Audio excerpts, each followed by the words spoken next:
8월 4일 법률방송 로투데이 시작하겠습니다. 법률 플랫폼에 가입한 변호사들을 징계하는 내용의 변호사 광고 규정 개정안이 내일 자정부터 시행됩니다. 이미 여러 차례 무관용 징계 기조를 밝힌 대한변협과 변협 산하 최대 규모의 지방 변호사회인 서울변회가 즉각 징계 절차에 착수할 것으로 전망되면서 변호사 업계에 일대 혼란이 예상되고 있는데요. 이와 동시에 로톡 가입 변호사 1,440명을 징계해달라는 진정이 제기돼 변협이 검토에 착수했다고 합니다. 관련 내용 단독 보도로 전해드립니다. 박아름 기자입니다. 변협이 개정한 변호사 광고에 관한 규정입니다. 금전, 기타 경제적 대가를 받고 법률 상담 또는 사건 등을 소개 알선 등 하기 위해 변호사와 소비자를 연결하는 행위를 하는 자에게 변호사가 참여 또는 협조해서는 안 된다는 게 개정안의 핵심 내용입니다. 이 규정은 변협이 지난 5월 개정한 것으로 중개료, 회비, 가입비, 광고비 등 명칭을 불문하고 모든 이익을 제공할 수 없게 해 사실상 법률 플랫폼 이용을 금지하는 것입니다. 쉽게 말해 변호사들이 로톡을 비롯한 온라인 광고 법률 플랫폼에서 활동하는 것을 원천적으로 차단하겠다는 겁니다. 해당 규정은 석 달간의 계도 기간을 거쳐 오늘부터 전면 시행되고 효력 발휘와 동시에 로톡 등 법률 플랫폼 가입 변호사들에 대한 징계 착수가 가능해지게 됩니다. 이에 로톡 등 법률 플랫폼 업체는 해당 규정에 대해 헌법재판소에 헌법 소원과 효력 정지 가처분 신청을 내는 등 격렬히 반발했지만 변협은 개정에 따른 징계 절차를 원칙대로 밟아나갈 것이라는 입장입니다. 불특정 다수가 통행하는 지하철역을 비롯한 광고에 이름을 올린 변호사들, 그리고 이걸 통해서 더 다른 식의 마케팅을 하는 변호사들은 그 위반의 정도가 중하다고 볼 수 있는 거잖아요. 그런 분들에 대해서는 보다 엄정하고 그런 사실에 대한 조사도 진행을 할 거고. 이런 가운데 지난달 30일 대한변협 산하 법질서 위반 감독센터에 로톡 가입자 1,440명을 징계해달라는 내용의 진정이 접수됐습니다. 앞서 법률 플랫폼 가입 변호사 500명이 허위 광고를 했다며 서울변회에 접수된 징계 진정과는 별도로 로톡에 가입했다는 이유만으로 징계가 접수된 건 이번이 처음입니다. 한 진정인이 로톡 홈페이지를 전수조사해 가입자 1,440명의 신원을 확인한 후 징계를 요구했다는 게 김진우 변협 정책이사의 설명입니다. 1,440여 명 이게 진정과 제보, 이 징계를 요구하는 이게 들어온 거 명백한 팩트이고, 이렇게 로톡에 가입을 하고 이름을 올린 변호사들을 정말 전수조사해서 그 당해 변호사의 성명과 소속 사무소 있잖아요. 그것들이 정말로 다 정리가 자세히 되어 있었고. 김진우 정책이사는 그러면서 진정인은 1,440여 명에 대한 징계 진정 사유로 위법 플랫폼 가입을 적시하는 한편 이 중 일부에 대해서는 허위 광고 내지 이중사무소 금지 위반 사유도 별도로 적시했다고 덧붙였습니다. 단순히 이제 가입뿐만 아니라 가입 사실을 떠나서 그 이상으로 여러 가지 이중사무소라던가 또 별도로 이렇게 위법 행위를 하는 그런 또 허위 광고 이런 진정도. 이에 변협은 우선 1,440명 중 실제 징계 대상자를 분류하는 작업부터 착수할 계획으로 이후 필요에 따라 징계 대상자가 속한 각 지방회에서 추가 조사 등을 실시하도록 할 방침입니다. 그래서 일단은 저희 내부적인 나름의 분류 및 검토 과정을 거칠 겁니다. 그리고 이후에 이제 이거를 변협과 지방회와 적절한 업무 프로세스를 통해서 소명을 요구하고. 다만 변협 내부에선 징계 예외 사유에 대한 목소리도 나오고 있습니다. 오래전 로톡에 가입한 사실을 잊고 있다가 조속히 탈퇴하는 자에 대해선 일종의 소명 기회를 주자는 겁니다. 자기가 가입된지도 몰랐던 사람이 뒤늦게 가입된 걸 자기도 모르게 인지를 하고, 그래서 만약 탈퇴를 했다, 조속하게 소명 요구 기간에, 그렇다고 하면은 그런 분들까지 과연 징계의 대상으로 삼는 게 적절하냐에 대해서는 고민되는 부분이 있고요. 로톡을 운영하는 로엔컴퍼니는 법률방송 취재진에 대한변협이 규정을 바꿔가면서까지 징계를 강행하는 것은 부당하다는 입장을 보내왔습니다. 로엔컴퍼니는 과거 동일한 사안에서 2차례 불기소 결정을 받았다. 대한변협 역시 지난 수년간 공식 질의회신에서 로톡의 광고는 합법이며 규정 위반이 아니다라고 유권 해석을 내린 바 있음에도 불구하고 내부 규정을 일방적으로 개정하면서까지 로톡과 같은 법률 플랫폼을 이용하는 변호사들에게 징계를 내리겠다고 하는 것은 이치에 맞지 않다는 주장입니다. 그러면서 로엔컴퍼니는 징계 위기에 처한 변호사 회원 보호와 사업권 보장을 위해 최선을 다하는 한편 국민과 변호사 모두를 위한 법률 서비스 접근성 향상과 시장 확대를 위해 기업 활동을 꾸준히 이어나가겠다고 밝혔습니다. 대한변협과 로톡이 거듭 악화 일로인 가운데 박범계 법무부 장관은 뒤늦게 중재의 뜻을 내비쳤지만 양측의 묵은 갈등을 풀기엔 역부족일 것으로 전망됩니다. 법률방송 박아림입니다.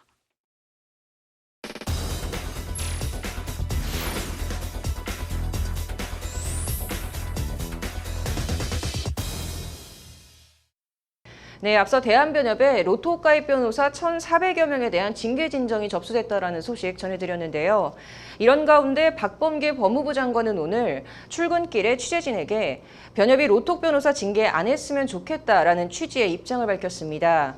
하지만 지난 2015년 법무부가 법률 플랫폼에 대해 변호사법 위반 소지가 있다라는 유권 해석을 내놓고 있었다고 해서 논란인데요. 관련해서 이슈플러스 장한지 기자와 자세한 얘기 해보도록 하겠습니다.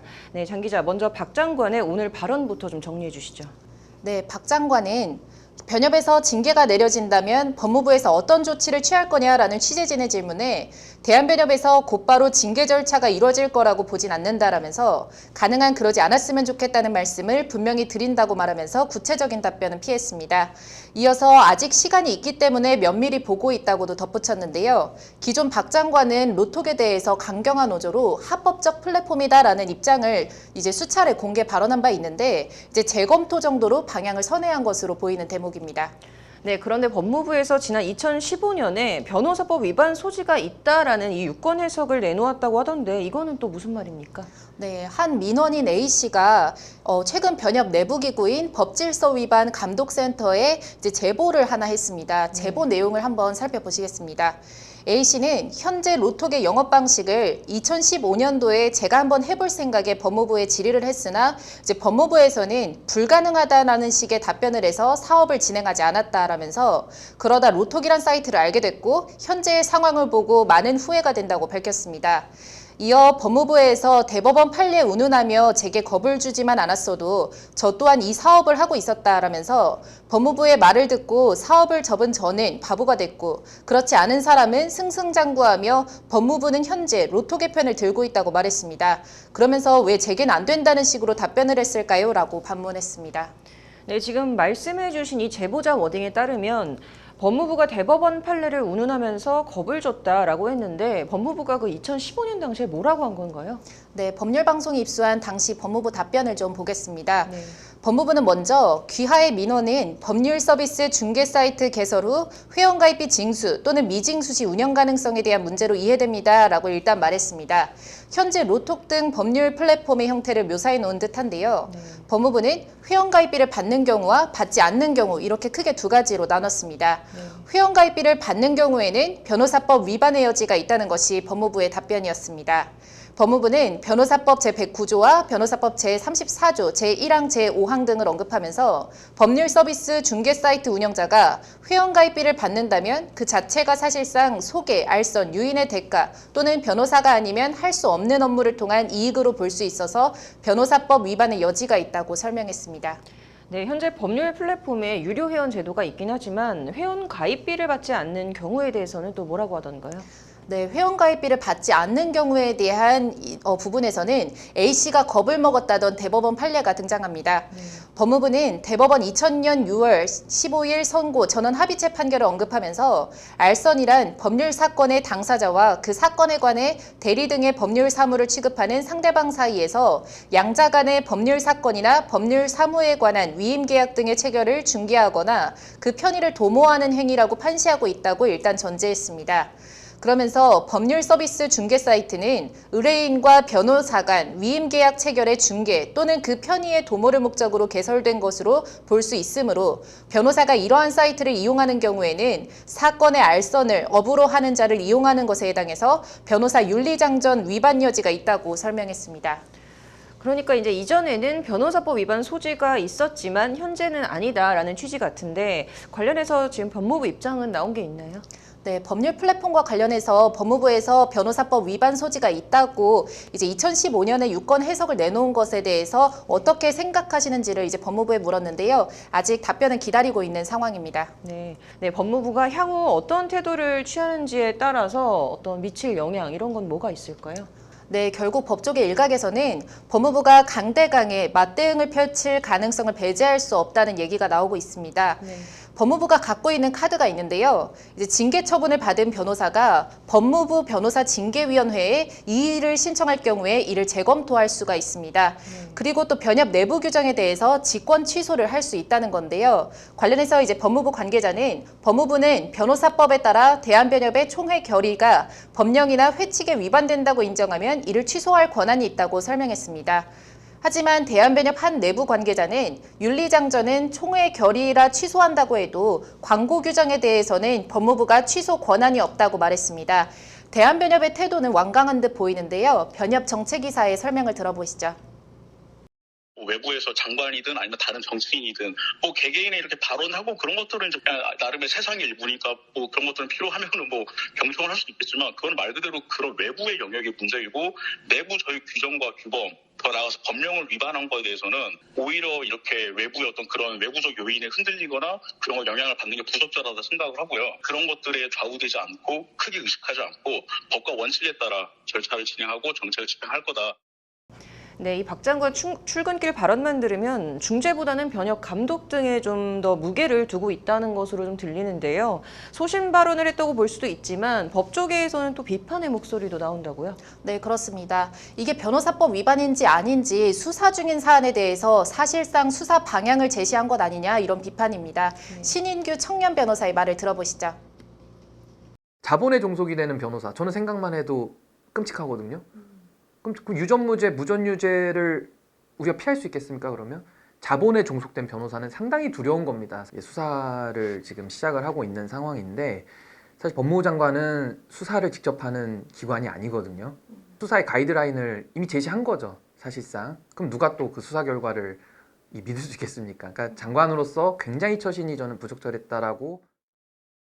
네, 어느 쪽이든 변협과 지금 법무부 갈등으로 번질 소지가 좀 커 보이는데 상황을 좀 지켜봐야겠네요. 오늘 잘 들었습니다.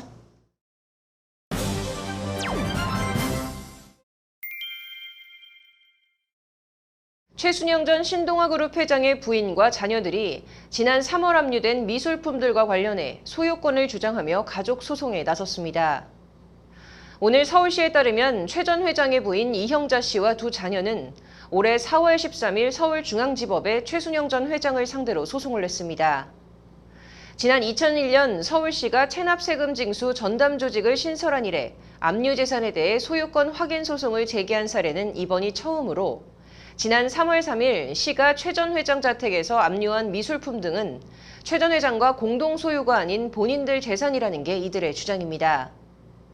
당시 시는 약 38억 9천만 원을 체납 중이던 최 전 회장의 가택 수색을 통해 현금 2,600여만 원과 한 점당 최대 1억 원에 달할 것으로 추정되는 미술품 등 동산 20점을 압류한 바 있습니다.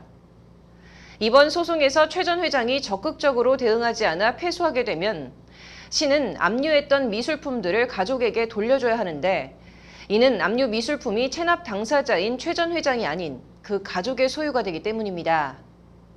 이에 시는 체납세금 징수를 위해 소송에 참여하기로 했고 지난달 재판부에 소송 보조 참가 신청서를 제출했습니다. 관련해서 서울시 관계자는 소송을 제기하면 압류품을 공매할 수 없기 때문에 세금을 내지 않으려고 소송을 제기한 것으로 보인다며 법정에서 압류 미술품이 최 전 회장 가족의 공동 소유라는 것을 입증할 계획이라고 말했습니다.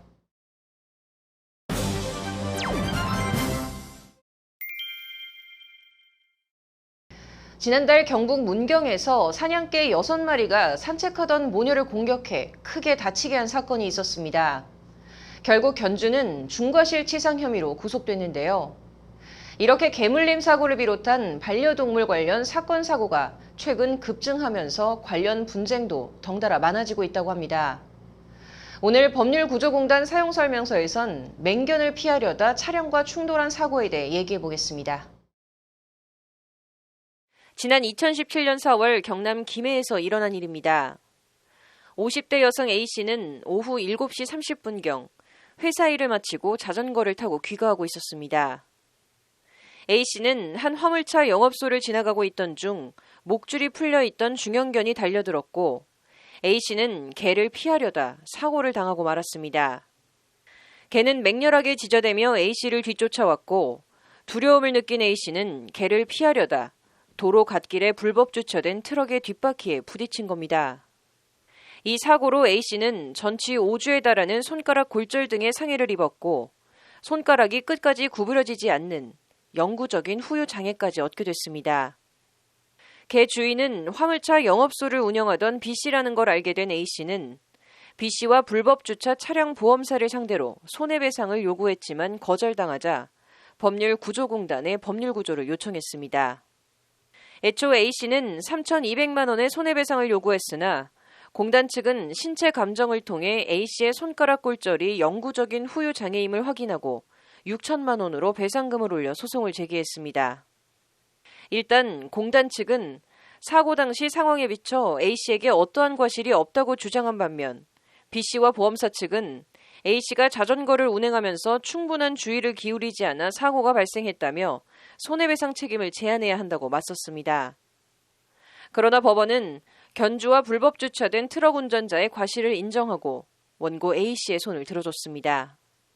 자전거를 운전하던 A씨가 자신을 쫓아오며 짖는 개를 보고 놀라 이를 피하려다 그곳에 불법 주차돼 있던 트럭에 부딪혀 발생한 점, 개가 A씨를 쫓아오게 된 데 대해 A씨에게 책임을 물을 만한 사정이 없는 점, 사고 직전까지 A씨는 자전거를 정상적으로 운행하고 있던 점 등에 비춰보면 이 사건 사고에 대해 A씨의 과실이 있다고 볼 수 없다는 게 재판부 판시입니다. 특히 견주 B씨가 주장한 A씨의 사고 당시 보호 헬멧 미착용과 관련해서 재판부는 헬멧 미착용과 상해 부위 사이 상관관계가 없다고 판단했습니다. 관련해서 소송을 대리한 공단 측 정성훈 변호사는 견주의 부주의와 무분별한 불법 주차가 어우러져 일어난 사고에 대해 법원이 책임을 중하게 물었다며 차주와 견주는 더욱 세심한 주의를 기울일 필요가 있다고 이번 소송의 의의를 밝혔습니다. 법률방송 신세아입니다.